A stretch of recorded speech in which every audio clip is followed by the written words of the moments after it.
Close your eyes and picture your mother's kitchen in 1963. The smell of something sizzling in a heavy iron pan. Steam rising from a stockpot that had been bubbling since morning. A tin of dripping sitting proudly by the stove. For decades they told us this kitchen was a death trap, that the fat our grandmothers cooked with would clog our arteries, that the offal on our plates was poverty food best forgotten, that the milk with the cream on top was slowly killing us. They were wrong. And now, after 50 years of processed alternatives and factory foods, the scientists are finally admitting what Mum knew all along. These 15 cooking tricks were not dangerous, they were geniuses. And that fat, they said, would stop your heart. Wait until you hear what researchers discovered about number 3. Welcome back to the channel where we journey through the decades that shaped us. If the smell of your grandmother's kitchen still lives somewhere in your memory, you are exactly where you belong. Do leave a comment below and tell us what Mum used to cook. And if you have not already, consider subscribing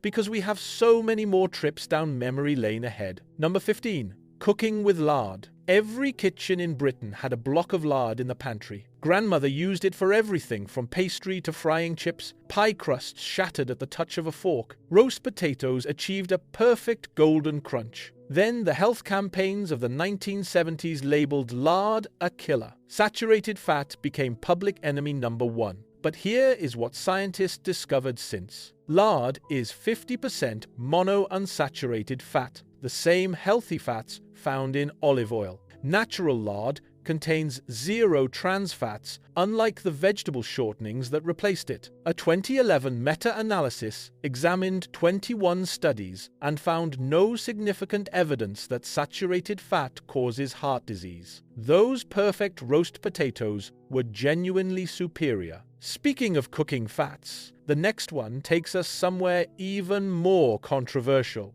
Number 14. The dripping tin on the stove. If you grew up in a working-class home, you know exactly what this looked like. A small tin sitting on the back of the stove. Every time Mum cooked a roast, she poured the leftover fat into this tin. Every time she needed to fry something, she spooned some out. Nothing wasted. Everything tasted magnificent. In 1990, McDonald's stopped cooking fries in beef tallow. They said it was for our health. The fries never tasted the same. Modern research reveals beef dripping contains 42% monounsaturated fat. The Mayo Clinic acknowledges the stearic acid in dripping does not raise cholesterol like other saturated fats. It contains conjugated linoleic acid linked to cancer prevention. Unlike seed oils, beef dripping remains stable at high temperatures. Every chip shop that switched to vegetable oil made their food worse, not better. Number 13. Butter, not margarine. Picture the 1960s breakfast table. A block of golden butter in a ceramic dish. Dad spread it thick on warm toast. Then the margarine industry convinced everyone butter was poison. By the 1980s, margarine conquered British kitchens. What they did not tell us was devastating. Margarine contained artificial trans fats created through hydrogenation. These trans fats raise bad cholesterol while lowering good cholesterol. In 2018, the Food and Drug Administration banned them entirely. Harvard Health now states there was never good evidence margarine reduced heart disease risk. Real butter contains vitamins A, D, E, and K. Our grandmothers were right. Number 12. Saving and reusing cooking fat. After the Sunday roast, Mum would strain the fat through muslin into a clean jar. After frying bacon, she poured drippings into a container by the stove. Modern experts called it unhygienic and wasteful, but properly stored saturated fats are remarkably stable. They do not go rancid quickly. Repeatedly heating fresh vegetable oils actually causes more oxidation than reusing stable animal fats. What they called dirty was resourceful, sustainable, and scientifically sound. Now we move from cooking fats to something even more personal, what you poured on your cereal every morning. Number 11. Full fat milk straight from the bottle. Silver top bottles waiting on the doorstep in the early morning light. That beautiful cream line at the top. School milk at break time in small glass bottles. In 1985, guidelines told everyone to switch to low-fat dairy. Britain followed. Semi-skimmed became the respectable choice. But research published in Food Science and Nutrition found full-fat dairy is not associated with obesity, diabetes, or cardiovascular disease. Some studies suggest it may be protective. Fat-soluble vitamins require fat for absorption. Remove the fat and you reduce the nutrition. They took the goodness out of our milk and told us it was healthy. Number 10. Eating the cream off the top. Before homogenization became standard, the cream naturally rose to the top. The first child to the doorstep got to skim that thick yellow cream. It was glorious. According to experts, it was very bad for you. Pure fat. A heart attack waiting to happen. Modern research tells a different story. Dairy fat contains unique fatty acids scientists only recently began studying. Pentadecanoic acid found in cream has been linked to reduced diabetes risk. That guilty childhood pleasure was your body knowing exactly what it needed. Number 9. Offal on the dinner table. Liver and onions every Tuesday. Kidney pie on Thursday. Faggots in rich gravy from the local butcher. Deviled kidneys for breakfast. For our parents, these were ordinary weeknight meals. Cheap and wonderfully satisfying. Then offal became associated with poverty. It fell out of fashion. Supermarkets stopped stocking it. Here is what the Cleveland Clinic says today. Organ meats are among the most nutrient-dense foods available. Beef liver contains 50 times more vitamin B12 than steak. The kidney is extraordinarily rich in selenium. Heart provides more CoQ10 than any other food. The food your generation called disgusting was nature's most powerful multivitamin. Number 8. Cooking bones for hours. There was always a stock pot. Bones from the Sunday roast went in. Vegetable scraps joined them. It simmered all day. When it cooled, the liquid set into jelly. That was how you knew it was good. Then came stock cubes and instant gravy. The old stock pot gathered dust, but that jellied broth was liquid gold. Bones release collagen, which breaks down into gelatin. They release amino acids like glycine and proline, supporting gut health and joint function. Harvard acknowledges traditional broth-making extracts nutrients modern cooking cannot access. What took hours was medicine slowly drawn from bones. Speaking of ancient preservation, wait until you see number 4. Number 7. Home pickling and preserving. Open your grandmother's larder. Rows of glass jars. Pickled onions catching the light. Piccalilli is bright yellow and sharp. Beetroot in deep purple vinegar. Chutney put aside for Christmas. Then supermarkets filled with commercial alternatives. Home preservation was deemed old-fashioned and risky. But a 2021 Stanford study found people who ate fermented foods showed increased gut microbiome diversity and reduced inflammation markers. Traditional pickled vegetables contain living bacteria commercial products do not have. Those jars were cultivating medicine for your gut. Number 6. Keeping a sourdough starter. That crock on the counter that bubbled and grew. Every day, Mum fed it flour and water. When she needed bread, she took some starter and let it rise overnight. The bread was dense, tangy, and deeply satisfying. Then commercial yeast came along. Factory bread appeared on shelves. Sourdough starters died out home after home. But sourdough fermentation breaks down phytic acid, improving mineral absorption. It has a lower glycemic index than regular bread. The fermentation produces beneficial organic acids. Factory bread is not progressing. It is a step backward. Number 5. Fermenting vegetables. Sauerkraut with sausages and mash.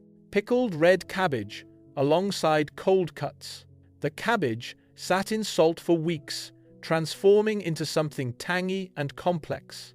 Then frozen and canned alternatives filled shelves. Fermented vegetables were smelly and old-fashioned. Modern microbiome research has reversed this thinking. Fermented vegetables contain live lactobacillus bacteria colonizing your gut. Studies show they reduce inflammation and support immune function. A clinical trial in Cell found participants consuming fermented foods had decreased inflammatory proteins. The smelly old food in grandmother's pantry was ahead of every probiotic supplement. Number 4. Proper curing and smoking at home.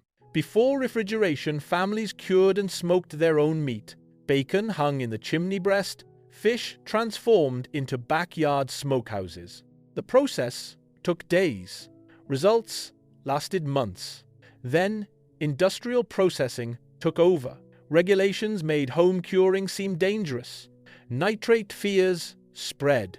But traditional curing uses salt and celery juice containing natural nitrates found in vegetables anyway. Slow smoking at low temperatures does not produce the same harmful compounds as industrial processing. Wood smoke has natural antimicrobial properties. The factory did not make bacon safer, it made it worse. Now we enter the top 3. Everything we discussed comes together here. The fats, the slow cooking, the traditional methods. Number 3. Cooking everything in beef dripping. This is what we mentioned at the beginning. The fat they said would kill you.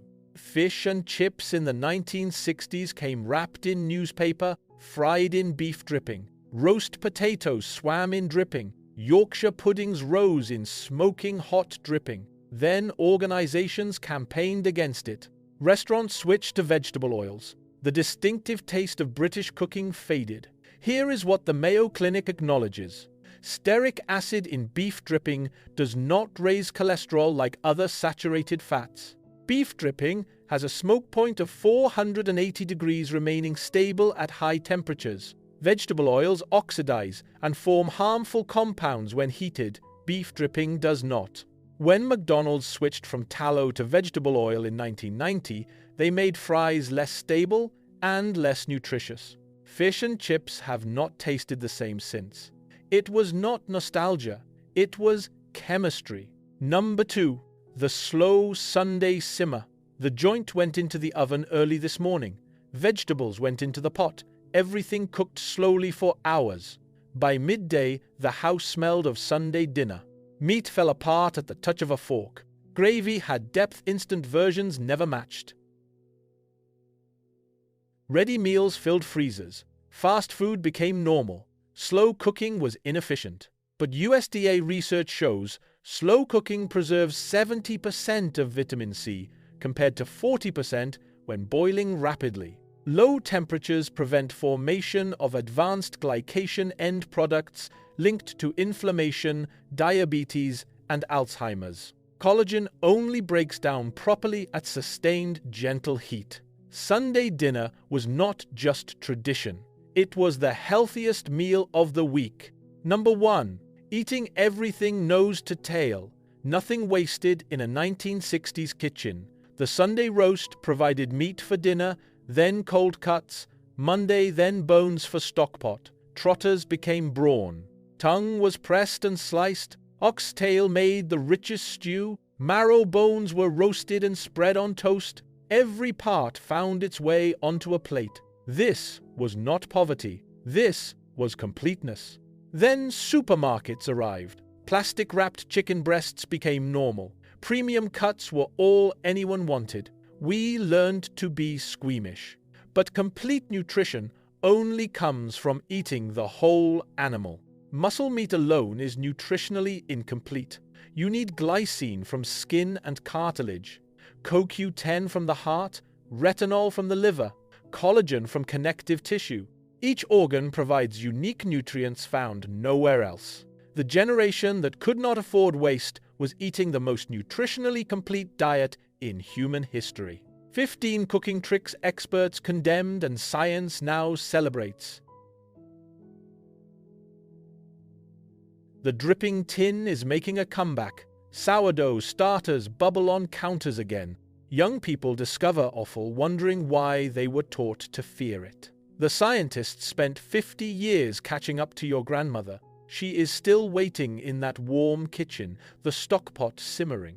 The dripping tin is ready. The wisdom alive in the memories of everyone who grew up when cooking meant something more. Which tricks do you remember? Tell us in the comments. Share this with someone who remembers real fish and chips fried in beef fat. Subscribe if you believe Mum knows best. Join us next time as we explore the world that shaped a generation. Every memory is worth preserving, just like Grandma's pickles.